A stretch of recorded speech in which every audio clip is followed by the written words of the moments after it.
Bonjour à tous, ici Adrien. Aujourd'hui on est le lundi 16 mai 2022 et dans cet édito nous allons parler du monde Red Hat et plus particulièrement de la Red Hat Enterprise Linux qui a été publiée en version 8.6 ce 11 mai 2022. Alors on est 5 jours en retard par rapport à la publication pour vous en parler, mais vous allez voir, ça va être intéressant pour faire une petite analyse par rapport aux dérivés de cette Red Hat Enterprise Linux, tels que Alma Linux ou Rocky Linux pour les plus connus dans ce monde. Alors je vous refais un petit topo quand même sur le cycle de vie de la Red Hat Enterprise Linux 8. Elle a été publiée, la première version, en 2019. Vous avez une frise chronologique ici avec le support pendant les 5 premières années, années 1, 2, 3, 4, 5, donc soit jusqu'en 2024. On est dans la phase full support. Full support, ça inclut quoi? Ça inclut du support technique évidemment à travers le portail, l'ajout de correctifs de sécurité dans le système, la publication de nouvelles versions 8.3, 8.4, 8.5, 8.6, ici 8.7, 8.8, 8.9, etc. Et ça inclut également des améliorations au niveau des logiciels, comme par exemple l'introduction d'une nouvelle version d'un programme, langage de programmation, moteur de base de données, enfin d'un composant serveur à travers les modules, pas via la mise à jour, vous n'allez pas avoir une nouvelle version de PHP, il faut changer le module, c'est une action manuelle à faire, mais en tout cas de nouvelles versions vous sont proposées. Et dans le cadre du noyau, vous avez le rétroportage du support de nouvelles cartes graphiques, de nouveaux contrôleurs disques, de nouvelles cartes réseau. Je vous le rappelle, le noyau livré chez Red Hat Enterprise Linux version 8, c'est le 4.18, il n'est aujourd'hui plus supporté, d'ailleurs ça n'a même pas été un noyau LTS Linux, en tout cas c'était pas un noyau long terme, mais comme vous l'avez vu dans cette frise ici, vous voyez on peut avoir jusqu'à 10 ans de support pour la distribution, un noyau LTS, même supporté par l'équipe du noyau Linux, n'ira jamais jusqu'à 10 ans de support. Donc là, support complet, 5 ans. Ensuite, les 5 années d'après, donc années 6, 7, 8, 9, 10, donc de 2024 à 2029, on sera en maintenance support, donc correctif de sécurité, et support technique, évidemment. Donc ça, ce sont les 10 années de support, et on a la possibilité de souscrire à l'Extend Life Phase qui vous permet 2 années de plus au niveau des mises à jour de sécurité et d'un support technique un petit peu plus réduit de ce côté-là. Donc, ce qui fait que Red Hat Enterprise Linux, c'est vraiment une distribution orientée entreprise où on ne va pas s'amuser à changer son système, en tout cas migrer les applications qui tournent sur son système tous les 5 ans. Là, on a 10 ans, c'est un long moment et on est en sécurité puisque tout ce qui est correctif de sécurité, éventuellement bug remontés, peuvent être corrigés dans le système. Donc là, c'est la philosophie de Red Hat Enterprise Linux. Vous voyez le planning prévisionnel pour la branche, enfin la version 8 de la Red Hat Enterprise Linux. Donc on est ici en 2022. La version 8.6 a été publiée. Ensuite, on aura la version 8.7 qui sera publiée à la fin de l'année, 8.8, 8.9, 8.10, 8.10 2024, fin du full support, et donc c'est cette version 8.10 qui va courir jusqu'en 2029, donc il n'y aura pas de nouvelles versions, nouvelles images ISO, etc. du système, et avec que des correctifs de sécurité à partir de là. Donc là, c'est comment fonctionne le système. Aujourd'hui, on est ici, version 8.6. Je vous mettrai également dans le descriptif de la vidéo le lien vers les release notes, les notes de version en bon français. Je vous fais juste un petit aperçu rapide ici. Si vous voulez aller dans les détails, vous aurez la possibilité. Mais vous voyez, cette version 8.6, sur laquelle vous basculez par un simple DNF upgrade, vous mettez simplement à jour votre système et hop, vous basculez en version 8.6. Donc on a des améliorations au niveau de SE Linux, on a des améliorations au niveau du chiffrement. Vous voyez, dans les langages de programmation web, base de données, tout ça, il y a des nouveautés. Donc introduction de PHP 8.0. Alors là, vous ne basculerez pas en PHP 8.0 à travers un DNF upgrade. Il faudra basculer avec DNF module sur le module PHP 8.0. Donc, cette nouvelle version de PHP est supportée officiellement par l'équipe Red Hat et donc pas besoin de prendre un dépôt additionnel si vous voulez avoir la version 8.0 de PHP. Perl 5.32, on a les outils de compilation qui ont été mis à jour, GCC pour la version 11, LLVM en version 13, Rust en 1.58.1 et Go en 1.17.7. Vous voyez, il y a des nouvelles implémentations de Java, donc voilà, tout ça c'est disponible pour celles et ceux qui utilisent Java. On a ici des petites choses par rapport à Log4j aussi. Ok, donc là, voilà, on a des petites nouveautés par rapport à la mise à niveau ici. Donc voilà, tout ça, on a des éléments qui sont fournis directement dans les notes de version. On ne va pas rentrer dans les détails. Si ça vous intéresse, vous allez pouvoir explorer tout ça. Alors, cette version 8.6, elle a été publiée, certes. Nous sommes le 16 mai. Le 11 a été publié, Red Hat Enterprise Linux version 8.6.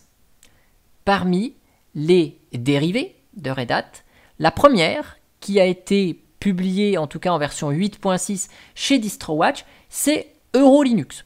J'en ai jamais parlé, mais c'est une dérivée de Red Hat qui reprend les sources, qu'il recompile et qui distribue sans histoire de licence, etc., comme on connaissait CentOS à la base. Et le 12, également, le projet Alma Linux a publié sa version 8.6, donc qui inclut évidemment les mêmes nouveautés. De ce côté-là, il n'y a pas de souci. Donc ce sont les deux distributions, EuroLinux et Alma Linux, qui, le lendemain de la publication de la Red Hat Enterprise Linux 8.6, ont sorti leur version 8.6. Et puis après, bon, il y a d'autres distributions qui ont été présentées chez DistroWatch, mais vous voyez que la célèbre Rocky Linux, dont beaucoup parlent, n'est toujours pas disponible en version 8.6. Je rafraîchis la page ici que j'ai affichée juste avant d'enregistrer la vidéo. Vous voyez, si vous voulez télécharger Rocky Linux, aujourd'hui, si vous téléchargez, c'est écrit en bas de l'écran, 8.5, il va me récupérer la version 8.5. Donc il n'y a pas encore à ce jour la version 8.6 chez Rocky Linux, là où chez Alma Linux, si vous téléchargez, vous avez à votre disposition les images de la version 8.6, et même si vous voulez tester la future Red Hat Enterprise Linux 9, eh bien, qui est encore en bêta, Alma Linux vous propose déjà l'image d'installation en bêta également. Donc, ce qu'on voit, c'est que effectivement, le projet Alma Linux ainsi que le projet EuroLinux ont été les plus réactifs aujourd'hui à sortir leurs dérivés sur une base Red Hat.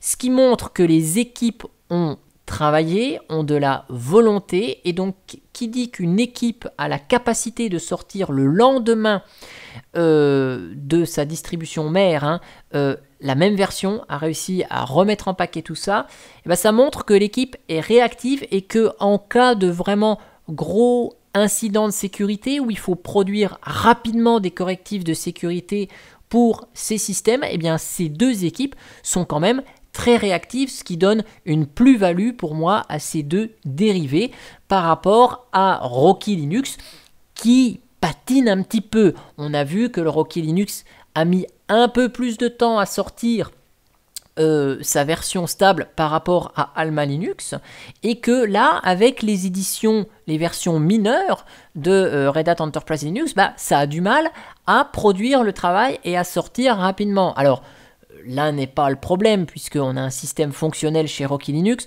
je ne dis pas le contraire. Mais une équipe qui a du mal à produire de nouvelles versions, à suivre le rythme, est-ce que ça va être pérenne dans le temps? On peut se poser quand même quelques petites questions.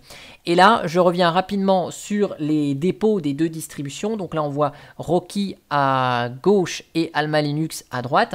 Si je cherche ici PHP CLI, voilà. Donc vous voyez ici, pour PHP chez Rocky Linux, on a 7.2, 7.3, 7.4 sous forme de module ici. Et si on cherche la même chose du côté d'Alma Linux, vous voyez, donc on a le module qui a été introduit dans la version 8.6 ici de PHP 8.0.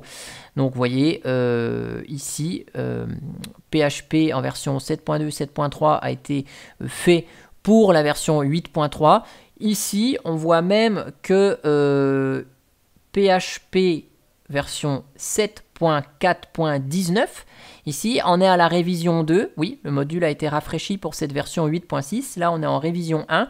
Donc, il y a eu probablement un correctif sur PHP CLI 7.4 qui est déjà inclus chez Alma Linux pour sa version 8.6, qui n'est pas encore inclus chez Rocky Linux. Voilà, donc finalement, le fait d'être un petit peu en retard sur la publication et vous parler un peu du monde Red Hat, c'est là qu'on voit que 5 jours après, l'équipe Rocky Linux n'a toujours pas publié cela. Alors, est-ce que ils soignent plus leurs tests qualité ou est-ce que l'équipe est à la ramasse? Ça, je ne suis pas dans la capacité de vous le dire puisque je ne suis pas non plus au sein du projet Rocky Linux. Je ne suis pas allé voir dans les détails ce qui se passe, mais là on voit que l'équipe a un petit peu du mal à suivre.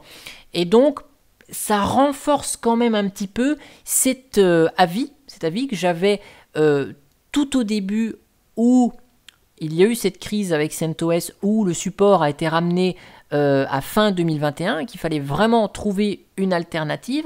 Et là je me suis dit, avec mon analyse, j'étais parti sur Alma Linux et là on se rend compte, vous voyez, je n'avais même pas étudié Eurolinux qui existe et finalement ça conforte mon choix encore aujourd'hui de me dire que l'équipe d'Alma Linux est plus réactive que l'équipe de Rocky Linux. Voilà, n'hésitez pas à mettre dans les commentaires de la vidéo votre avis, hein, si vous utilisez ces distributions de base Red Hat ou Red Hat elle-même, hein.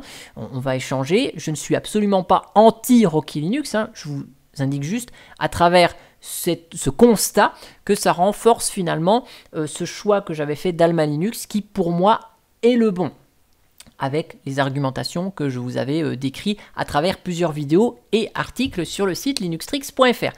En tout cas, je vous mets dans le descriptif de la vidéo, tous les liens dont on a parlé, hein, celui du cycle de vie, celui du noyau Linux, les notes de version de Red Hat Enterprise Linux 8.6. J'espère que cette vidéo vous aura plu et moi je vous dis à bientôt pour une prochaine vidéo où on parlera de Fedora. Ouais, on parlera de Fedora. Allez, ciao ciao.